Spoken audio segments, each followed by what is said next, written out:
And it's time for our tech slot this week. Wayne Brown joins us for his weekly visit, and this week we're going to be looking at the whole subject of wearables. Now, wearables come in all sorts of shapes and sizes, lots of products on the market, giving you all sorts of information. Do we need it? Do we need it to the extent that they give it to us, or what do you reckon on it?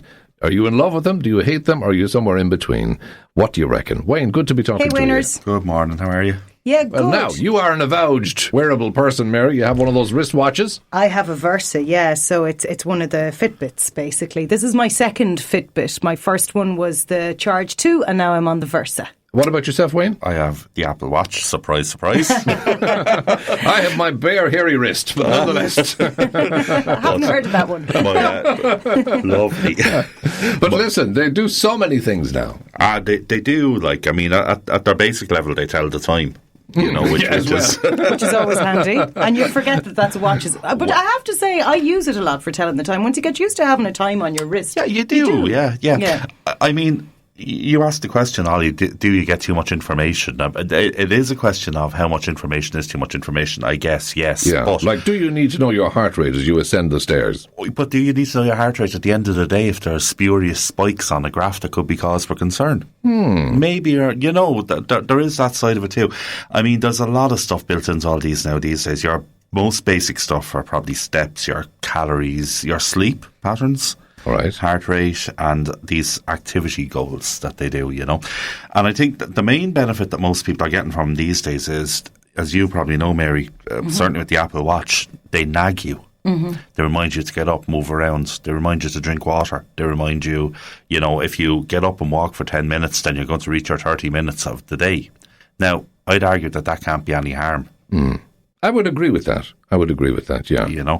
But if you're going to go into forensic detail, like most athletes will find that they want to know their heart rate, they want to know their pace. That's again on a professional level. It is on professional level. It is on professional level. But I, for example, now got a Fitbit for my little fella there a couple of weeks ago. The new Fitbit Ace, it's called. It's the new cheap and cheerful one, but it's designed purely for kids. And since he got it, he's running around more. He's trying to hit his 250 steps an hour. Well, that can only be a positive. He's getting high fives from me when he does it. Like I have a parent tap on it.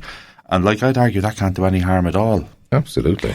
I agree with you completely. And actually, my niece has one, and we set each other challenges where, we try and beat each other's step counts. And my step count is set at 10,000 steps a day. If you're someone who walks more, you could set it to 15,000 or 20.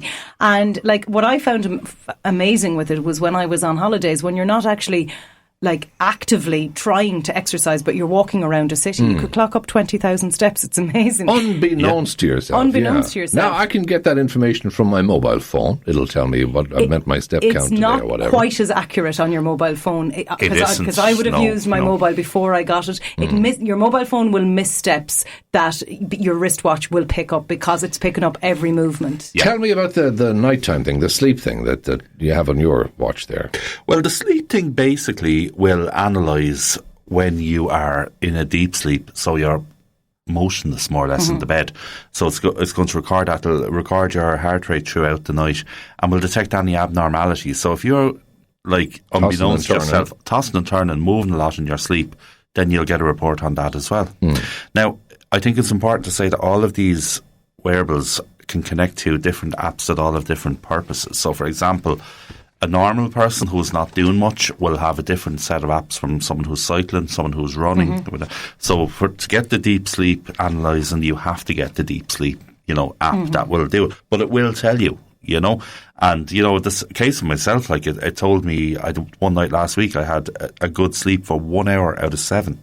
1 hour out of 7? And the rest of it was restless sleep. But the thing is, that's not that unusual, Wayne. Yeah. You actually only deep sleep for about 20% of the night. That's not that unusual, because I'm not someone who has problems falling asleep, but I actually deep sleep for a very small part of the night. I actually think it's not as odd as you think, that for a lot of the night everyone is in a light sleep, which is why things wake you up, because when you're in a deep sleep, nothing will wake you, bar a very loud noise. So you learn a lot about your sleeping patterns from it, and that's really you learn a lot about a lot of things. I don't know 100% what is on the Fitbit, but I think one of the great things that's on the Apple Watch now these days is it's after building in this ECG reading. Oh, right. Okay, cool. Which can detect abnormalities in your heart rate. Now, it won't tell you if you're going to have a heart attack. Of course it won't.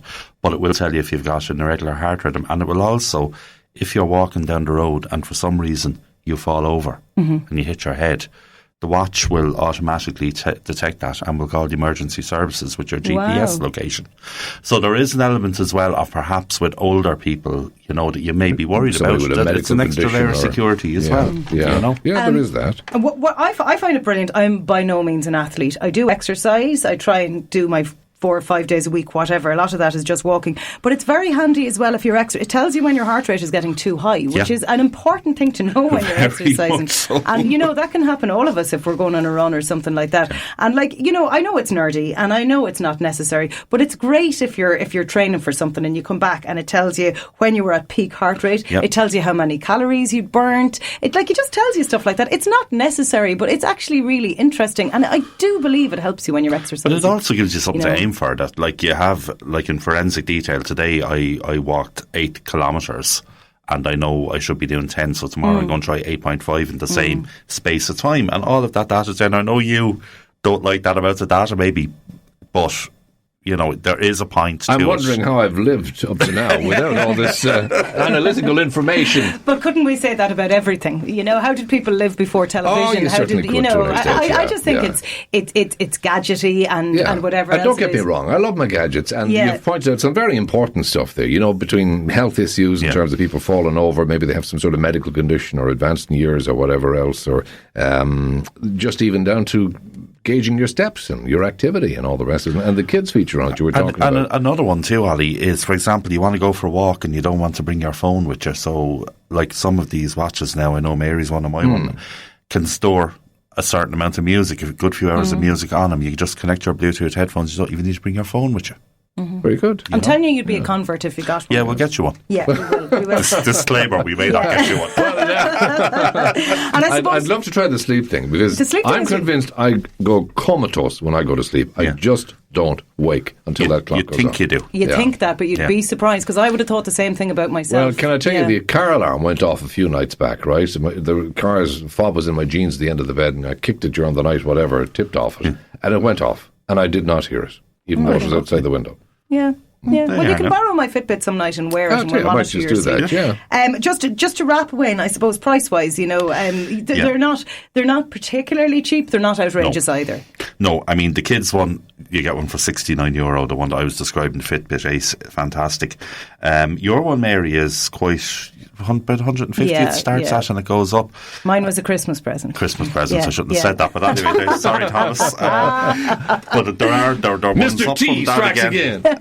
The Garmin ones, again, are around the €200 markup. I suppose the Garmin would be the ones that are most kind of revered by runners, really, with the GPS. They're the original, I suppose. They are the original, but the Apple Watch, as usual, is the most expensive. I wouldn't argue it's the best, because there's pros and cons, but for me, it's the business for me, but that can go up to €439, which is quite dear. It is pricey enough for them. Yeah. But I would say the ultimate thing to take from it is that they do actually encourage fitness from childhood upwards. So which is a positive. There's nothing bad about them, really. No, there's not. And for me personally, to have, my wife Anne has one as well, and she shares her information with me, and she has my one, and to see her on a morning closing her rings because she's been to a boot camp and me still in the bed, kind of makes you want to get up and do a competition there. So provided you're not paranoid or whatever, they're a good invest. They are a good invest. Yes. Great stuff. Wayne, thanks a mil. No matter.